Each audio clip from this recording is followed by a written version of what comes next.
आप जो लोग जिस समय सपा में जा रहे थे उस समय आपकी भतीजी रिया शाक्य ने एक वीडियो अपलोड किया। वो वीडियो काफ़ी वायरल हुआ।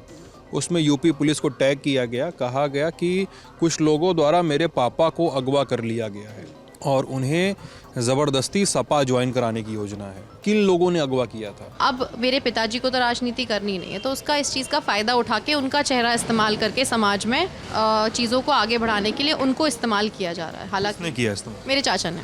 देवेश शाक्य की बात कर रही हैं? जी। ये षड्यंत्र कहीं ना कहीं मुझे फंसाने के लिए किया गया था। इसके पीछे रिया नहीं है, मेरा परिवार नहीं है, क्योंकि मेरे बच्चे इतने समझदार नहीं है। See I am an educated women, मैं पढ़ी लिखी हूँ और मुझे कोई इधर उधर बहका नहीं सकता। Obviously even if you understand. Bulldozer हाथ मत उठाना और सुरक्षा चाहिए।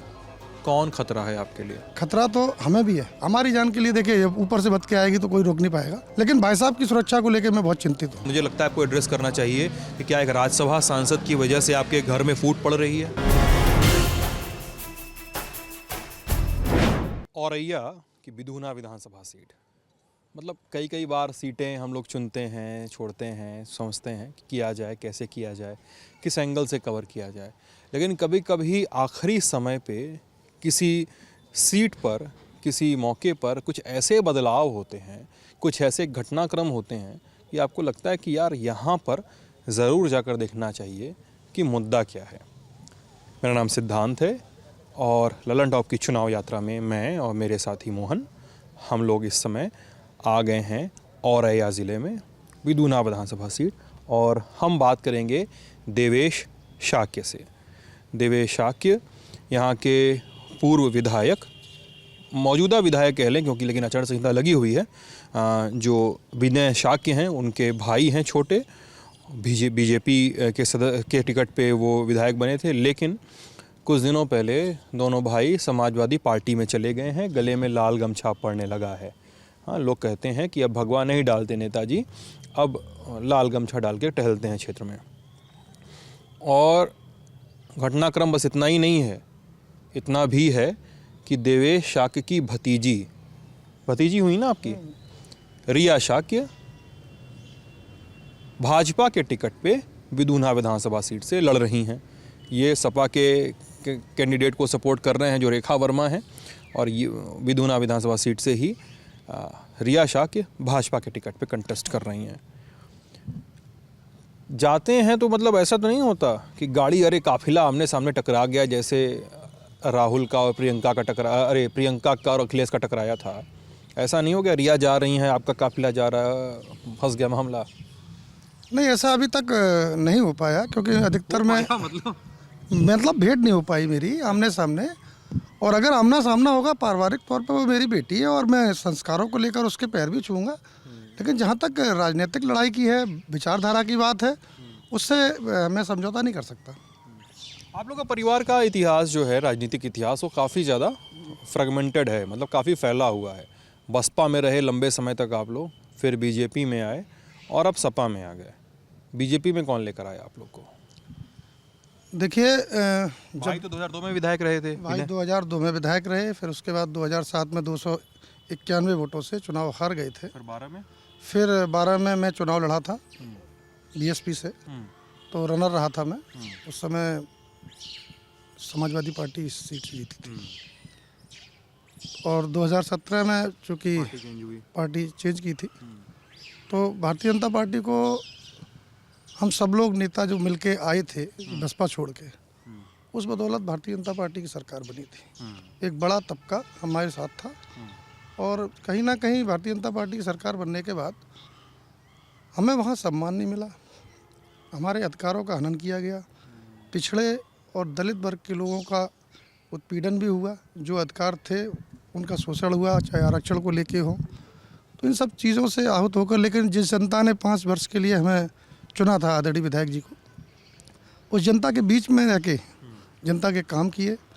और जब पुनः दोबारा सरकार बनाने का टाइम आया, चुनाव आया, तो मैंने अपना जो कुछ भी था उनकी नीतियों से आहत होकर मैंने पार्टी छोड़ी।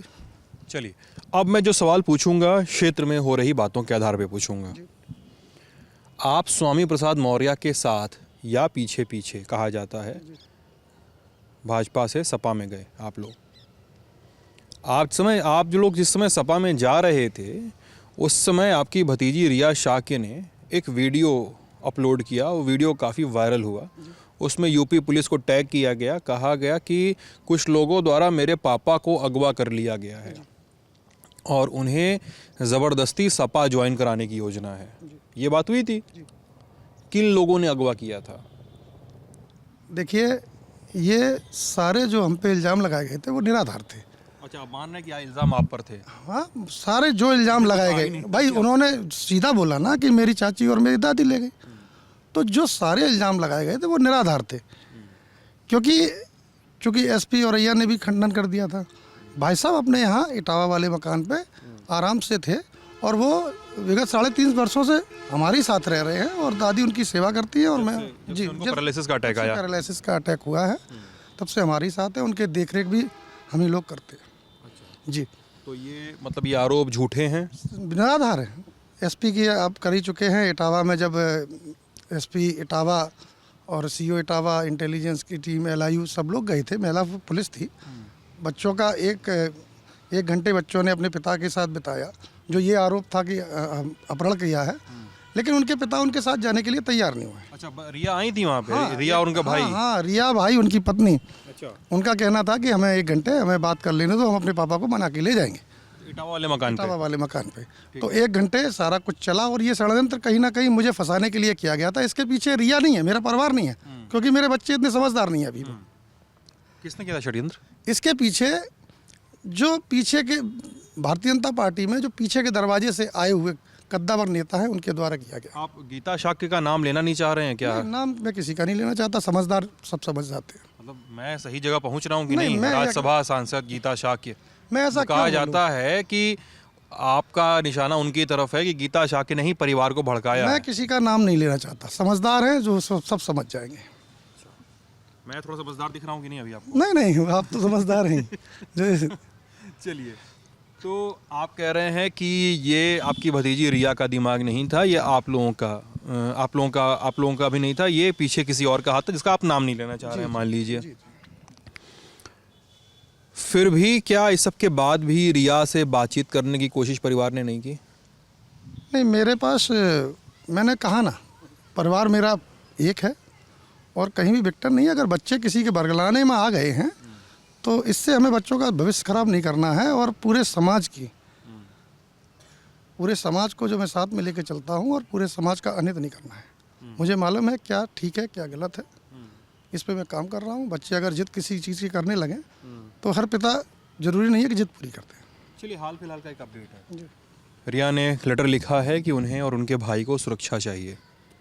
एक हालिया अपडेट पता होगा आपको? नहीं, हमें नहीं। हाँ, मैं खबरें देख रहा था। रिया ने एक लेटर लिखा कि उनको और उनके भाई को सुरक्षा चाहिए, जान को खतरा है। किससे नहीं बताया, लेकिन बताया कि जान को खतरा है। मुझे नहीं लगता, मैंने पूर्व में भी बोल रखा है जितने हमारे मिलने वाले लोग हैं कि मेरे बच्चों पर कोई आंच नहीं आनी चाहिए।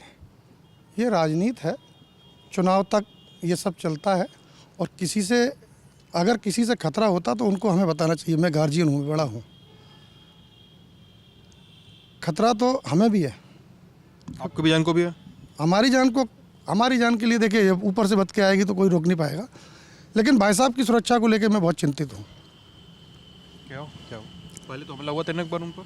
जी, एक बार उन पर पहले भी हमला हुआ था ना? देखिए, उन पर कई हमले हो चुके हैं। कब हुए सर?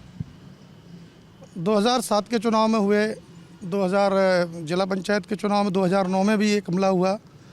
तो उनका हमेशा एक, क्योंकि कद रहा है और वो कद्दावर नेता रहे हैं, तो हमले तो उन पे होते रहे। 2005 में भी एक हुआ था शादी में, लेकिन वो कोई षड्यंत्र से या सुनियोजित नहीं थे, वो इत्तेफाक वाले थे। वो राजनीति में होते रहते हैं, राजनीति में होते रहते हैं, लेकिन लोग बताते हैं कि हमसे बोलते हैं कि देवेश शाक्य से पूछिएगा कि हमला किसने करवाया, तो अभी सपा ज्वाइन कर लिए, लेकिन पहले कहते थे कि सपा के लोगों ने करवाया था। देखिए, राजनीति में और प्रतिद्वंद्विता में कभी पार्टियां, क्या बीजेपी ने किसी पे हमले नहीं कराए? बीजेपी की तो ये चाल ही रहती है कि फूट डालो राज करो, ये भी जैसा मेरा परिवार में हुआ है। जिसकी कोई ग्राउंड बैकग्राउंड कुछ नहीं है, परिवार में लड़ाने के लिए उसको टिकट दे दिए। उसको टिकट इसलिए दे दिया कि टिकट हमें ना मिल पाए, लेकिन मैं घबराता नहीं हूँ। मुझे जनता के बीच में रहना है, काम करना है, तो मैं उसी के लिए बना हूँ, मुझे तो रहना ही है। और मैं जिस पार्टी में आया हूँ उसका वफादार रहा हूँ और रहूँगा। सभी लोग अपना अपना क्षेत्र में वोट मांग रहे हैं और लोकतंत्र है, सब लोग आराम से मांगें, ठीक है। लेकिन कूटनीति करके जो लोग राजनीति करते हैं, मैं ऐसे लोगों पे विश्वास नहीं करता। आप सपा नहीं छोड़ेंगे? नहीं, आप सपा नहीं छोड़ेंगे। आप सपा का छोड़ेंगे? बीजेपी में आएंगे तो बीजेपी में यही कहे होंगे, बसपा में आएंगे तो बसपा भी यही कहे होंगे। देखिए विचारधारा ऐसा कह दें तो देखिए विचारधारा की लड़ाई होती है। हो सकता है आपकी जो विचारधारा जिस हिसाब से आप प्रश्न कर रहे हैं बीजेपी की हो, लेकिन मेरी विचारधारा नहीं है। प्रश्न के हिसाब से बीजेपी की हो जाए, मतलब मुझे वोटर तो हैं, मैं वोटर एक सुन लीजिए आप वोट नहीं करेंगे। अरे दिव्य जी मेरी बात सुन लीजिए। मैं इस बात पे हंसने के अलावा कुछ नहीं कर सकता कि मेरे सवालों से अगर मेरी विचारधारा झलकती हो। अरे मैं इस बात पे सीरियसली, मैं इस बात को एकदम कतई सीरियसली नहीं लेता हूँ, इस बात का खंडन करता हूँ। चलिए इस बात पर, इस पूरे मुद्दे पे हम दूसरे पक्षों के भी जवाब जानना चाहेंगे, उन्हें भी सुनना चाहेंगे। लल्लन टॉप की चुनावी यात्रा में इस समय हम औरैया ज़िले में हैं। औरैया ज़िले में जब आइए तो औरैया ज़िले में एक बड़ी रोचक सी घटना सामने आती है। पिताजी चाचा जी चले जाते हैं सपा में भाजपा छोड़ के, और बेटी को टिकट दे दिया जाता है कि इस सीट से तुम चुनाव लड़ो, बीजेपी का टिकट मिल जाता है। और इसमें वायरल वीडियो भी होता है, पुलिस कोर्ट कचहरी सब कुछ होता है, और प्रत्याशी यही हैं रिया शाक्य।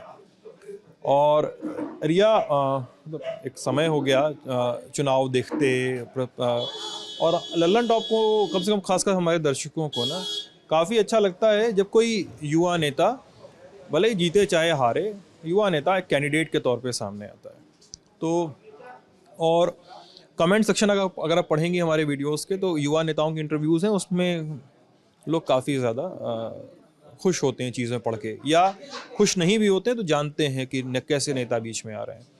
तो रिया, आपके घर में तो बहुत कुछ हो गया है, वो सब चीज़ें बाद में आएंगे। पढ़ाई लिखाई ये सब क्या हिसाब किताब रहा है आपका? मैं बोर्डिंग स्कूल में पढ़ी हूँ देहरादून में, और 5 इयर्स तक मैं वहाँ पे थी। उसके बाद मैं पुणे में सिम्बायोसिस यूनिवर्सिटी से मैंने यूज़र एक्सपीरियंस डिज़ाइन की पढ़ाई की है। और नौकरी? हाँ मेरे फादर बीमार हुए थे, मेरा जब 3rd ईयर चल रहा था, तो मैं अपना इंटर्नशिप कर रही थी उस पीरियड में। So I left it, like I couldn't continue मेरा जॉब वगैरह, जो बैंगलोर में मेरी जॉब हो गई थी, बट मैं कंटिन्यू नहीं कर पाई। सो आई केम बैक, क्योंकि यहाँ मेरा भाई अकेले था, so I had to take care of the family. पापा के बीमार होने के बाद? हाँ जी, राइट। पापा को पैरालिसिस का अटैक आया, लगभग 3-3.5 साल हो गए अब ना? यस। टिकट कैसे मिला? टिकट के लिए तो ऑब्वियसली आई वाज ट्राइंग, और बाकी और भी अन्य प्रत्याशी थे जो लोग ट्राई कर रहे थे, एंड कहीं ना कहीं सपोर्ट था सभी संगठन के, भारतीय जनता पार्टी के जितने भी लोग थे, सभी का सपोर्ट था, और सबसे ही हेल्प के लिए मैं प्रयास कर रही थी। आप प्रयास कर रही थी टिकट का, और मिल गया, लेकिन एक वायरल वीडियो की बड़ी चर्चा होती है। एक वीडियो आपने ट्विटर पे या कहीं पोस्ट किया, उस पे आपने लिखा कि आपके पिता विनय शाक्य का अपहरण हो गया है और उन्हें ज़बरदस्ती समाजवादी पार्टी ज्वाइन करवाई जा रही है। मैं अभी आपसे बातचीत करने के पहले आपके घर के लोगों से बातचीत करके और थोड़ा इनपुट जुटा के आ रहा हूँ। आपका अपहरण कर लिया गया है और पार्टी ज्वाइन करवाई जा रही है। पिताजी का लेटर सामने आया? नहीं, ऐसा कुछ भी नहीं हुआ है। मैं एकदम ठीक हूँ, मैं इटावा स्थित अपने आवास से मौजूद हूँ। क्या हुआ था? मेरे पिताजी को पैरालिसिस अटैक हुआ था 2018 में। उसके बाद उनकी सर्जरी के बाद डॉक्टर्स ने जो मेडिकल रिपोर्ट्स थी उनकी, उसके अकॉर्डिंग बताया था कि मेरे डैड अब बोल नहीं पाएंगे, और कन्फ्यूजन रहेगी माइंड में हमेशा, जब भी आप उनसे कुछ पूछो उस चीज़ों को लेके कन्फ्यूजन रहेगी। तो आज की जो उनकी जो सिचुएशन है, वो ठीक से चीज़ें समझ नहीं पाते हैं। आज कुछ और बोलेंगे, कल कुछ और बोलेंगे, तो उनको कन्फ्यूजन रहता है। तो कहीं ना कहीं उस चीज़ का फ़ायदा उठाते हुए मेरे फादर को, क्योंकि मेरे फादर अब चुनाव नहीं लड़ सकते हैं क्योंकि उनकी कंडीशन ऐसी नहीं है, तो आज वो समाजवादी पार्टी ज्वाइन करें या कोई अन्य पार्टी ज्वाइन करें, उसका कोई मतलब नहीं बनता है। अब मेरे पिताजी को तो राजनीति करनी नहीं है, तो उसका इस चीज़ का फ़ायदा उठा के उनका चेहरा इस्तेमाल करके समाज में चीज़ों को आगे बढ़ाने के लिए उनको इस्तेमाल किया जा रहा है। हालांकि किसने किया इस्तेमाल? मेरे चाचा ने। देवेश शाक्य की बात कर रही हैं? जी। और आपके पिताजी पैरालिसिस के अटैक के बाद अपने घर न रह के देवेश शाक्य जी के साथ रहते हैं। आपने अपनी दादी का भी जिक्र किया था उसमें। जी। दादी भी इक्वली इसमें हमें अपने भागीदार। पिताजी से मिलने नहीं दिया जाता है। लमसम काफ़ी सालें हो गई हैं, हमें अपने पिताजी से मिली नहीं हूँ, और उनसे मिलने भी जाओ तो वहाँ पे लड़ाई वगैरह शुरू हो जाती हैं। तो हम नहीं चाहते कि पिताजी को मेंटली इफ़ेक्ट हो, क्योंकि उनको सीज़र अटैक्स भी आ चुके हैं और आते रहते हैं। तो कहीं ना कहीं उनके हेल्थ को और माइंड को देखते हुए हम उस चीज़ को अवॉइड करते हैं कि उनके सामने लड़ाई झगड़ा ना हो। पिताजी को ये सारे घटनाक्रम की जानकारी है? I don't think so. और जबकि मुझे आपके चाचा जी ने बताया है ऑन द रिकॉर्ड कि आप गई थी, जब अपहरण की बात हुई तो आप गई थी और आप 1 घंटा थी वहाँ पे। आप और आपके भाई गए वहाँ मिलने, 1 घंटा मिले, और आपके पिताजी ने कहा कि नहीं ऐसा कुछ नहीं है, आप मर्जी से ज्वाइन कर रहे हैं वो। नहीं, अब फॉर एग्जांपल आप किसी बच्चे को अपने साथ रखें एंड यू टीच हिम पूरे दिन एक चीज़ को लेके, एंड बच्चा शाम को वही चीज़ बोलेगा ना, what you teach him. So it's exactly the same with my father. जब उनको मिलने नहीं दिया जाता है अपने बच्चों से, and you know he tells him कि क्या करना है क्या नहीं करना है, so he does what he tells him. मतलब उनको सिखाया, पट्टी पढ़ाई गई है। एग्जैक्टली। और दादी भी पढ़ाती हैं पट्टी, चाचा भी पढ़ाते हैं पट्टी? See, it's all mixed up. I won't, you know, go into very deep, but वो चीज़ें हैं कहीं ना कहीं, because my father does not understand things. देखिए आप बहुत डिटेल में न जाना चाहें वो आपकी चॉइस है, लेकिन यहाँ पे ना क्षेत्र में घूमिए तो बड़ी आसानी से मिल जाता है। आपके साथ एक महिला घूम रही हैं जिनका नाम गीता शाक्य है, राज्यसभा सांसद हैं, भाजपा की नेता हैं, और ये कहा जा रहा है कि भाई इनके बहकावे में आकर रिया शाक्य अपने घर वालों पे ऐसे इल्ज़ाम लगा रही हैं। देवेश शाक्य तो बातचीत में कहते हैं कि भाई हमारी बेटी है हमारी, और आप कह रही हैं कि स्थितियां ऐसी हैं। तो गीता शाक्य जी का इन्वॉल्वमेंट कितना है आपके घर को तोड़ने में? तोड़ना कोट अनकोट कर कहें, सिर्फ सीरियल वाली भाषा, टीवी सीरियल वाली थोड़ी सी भाषा हो गई, लेकिन ये मुद्दा बहुत है क्षेत्र में। और इस बात को अगर आप विधायक बने चाहे ना बने, लेकिन आप फेस हैं पब्लिक में, तो शायद मुझे लगता है आपको एड्रेस करना चाहिए कि क्या एक राज्यसभा सांसद की वजह से आपके घर में फूट पड़ रही है? See I am an educated women, मैं पढ़ी लिखी हूँ और मुझे कोई इधर उधर बहका नहीं सकता, obviously, even if you understand. कहीं ना कहीं उनका मुद्दा उठाया जा रहा है चीज़ों को बिगाड़ने के लिए, जबकि मेरी जो राज्यसभा सांसद हैं, मेरी उनसे टिकट के बाद बात हुई है, मेरी उनसे टिकट से पहले कभी बात ही नहीं हुई है इस चीज़ को लेके। और रही बात उनकी, ऐसा मैंने सबसे हेल्प मांगी, उनका मुद्दा जानबूझ के उठाया जा रहा है। हमारे साथ हमारे पूर्व विधायक भी हैं इस समय, और ऐसी कोई बात नहीं है। चाचा जी को मेरे मुद्दा चाहिए चीज़ों को उठाने के लिए, और मैं पढ़ी लिखी हूँ, उन्होंने हमें इससे पहले भी बहुत परेशान किया है। 3.5 साल हमारे चाचा ने हमें अपने पिताजी से मिलने नहीं दिया है, इससे पहले भी बहुत चीज़ों को लेकर उन्होंने परेशान किया। तो ऐसा कोई बात नहीं है कि राज्यसभा सांसद की वजह से उन्होंने हमारे घर को फोड़ा है। ऑब्वियसली इतनी चीज़ें मुझे समझ में आती हैं, बाहर रही हूँ घर के, चीज़ों को अंडरस्टैंडिंग है चीज़ों को लेके, तो ऐसी कोई बात नहीं है। चलिए 2 चीज़ें मेरी यहाँ पे हैं। एक है एक वीडियो जिसमें प्रमोद गुप्ता, जिनके बारे में कहा जाता है वो मुलायम सिंह यादव के साड़ू भाई हैं, बीजेपी के नेता हैं, वो मंच से खड़े हैं, उनके बगल में आप खड़ी हैं हाथ जोड़कर, और प्रमोद गुप्ता कह रहे हैं कि मेरी बेटी पे रिया पर हाथ मत उठाना, बुलडोज़र चल जाएगा। वीडियो देखी आप भी? मैंने देखा है। कहा है कि बुलडोज़र चल जाएगा, इस तरह की बात हो रही है। दूसरा, आप लेटर लिखती हैं एसपी को आप लेटर लिखती हैं कि आपको और आपके भाई को सुरक्षा चाहिए जान की। बुलडोज़र, हाथ मत उठाना और सुरक्षा चाहिए, कौन खतरा है आपके लिए?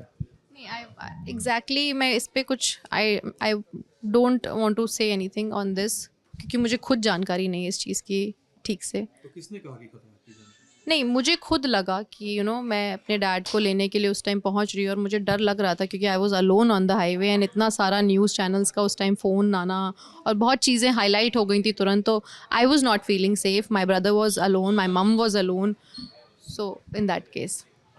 भाई भी अकेला, माँ भी अकेली। और आपके बारे में क्षेत्र में ये कहा जाता है कि आप फैमिली को थोड़ा सा पीछे ढकेल रही हैं, अपने फैमिली को पीछे ढकेल के बढ़ रही हैं। पिताजी, चाचा जी, उनकी पॉलिटिकल एम्बिशंस को ये ढकेल के पीछे बढ़ रही हैं, वो भी तब जब आपकी सारी शिकायतों, सारे वीडियो जिसमें यूपी पुलिस को टैग किया आपने, उसके बावजूद औरैया पुलिस ने कहा कि नहीं, ऐसा कोई केस नहीं है। नहीं, एक्चुअली जिस दिन वो बात है, जिस रात को मेरे पिताजी को जब मैंने बोला था कि मेरे पिताजी को ज़बरदस्ती लखनऊ ले जाया गया है सपा ज्वाइन कराने के लिए, वो बात सच निकली है. बाद में जब एसपी ने जांच ली थी उस चीज़ पे, मैंने उनको बोला भी था कि आप कैमरेज चेक करिए कि मेरे पिताजी 3 घंटे पहले कहाँ थे, और वो सच बात निकली. वो लखनऊ में ही थे, और जैसे ही उनको खबर आई कि मेरी ये वीडियो जारी हुई है, उन्होंने किसी और, मेरे चाचा ने किसी और गाड़ी से मेरे पिताजी को इटावा पहुंचा दिया. और जिस समय एसपी सर ने पिताजी को वीडियो कॉल किया था, वो उसके 5 मिनट पहले ही इटावा वाले घर में पहुंचे थे. सो इट्स 5 मिनट पहले ही? It's a whole plan, strategic plan. तो वो चीज़ें थी. चलिए, चुनाव कैसा जा रहा है? अच्छा चल रहा है काफ़ी. हमारे सारे कार्यकर्ता बहुत ही अच्छे से और बहुत ही उत्साहित तरीके से जोश में लगे हुए हैं, और मुझे पूरी उम्मीद है कि मैं चुनाव निकालूंगी. चुनाव निकाल लेंगे। रेखा वर्मा है सामने, गौरव रघुवंशी हैं सामने, बड़े बड़े नाम हैं और बड़ा बड़ा वोट बैंक साधने को पड़ा हुआ है। आपको चुनाव के लिए शुभकामनाएं रिया। आप ललन टॉप देख रहे थे। इस पूरी घटना पे, इस पूरे मसले पे आपकी क्या राय है, हम ज़रूर जानना चाहते हैं वीडियो कमेंट सेक्शन में। अपना ख्याल रखिएगा। बहुत बहुत शुक्रिया।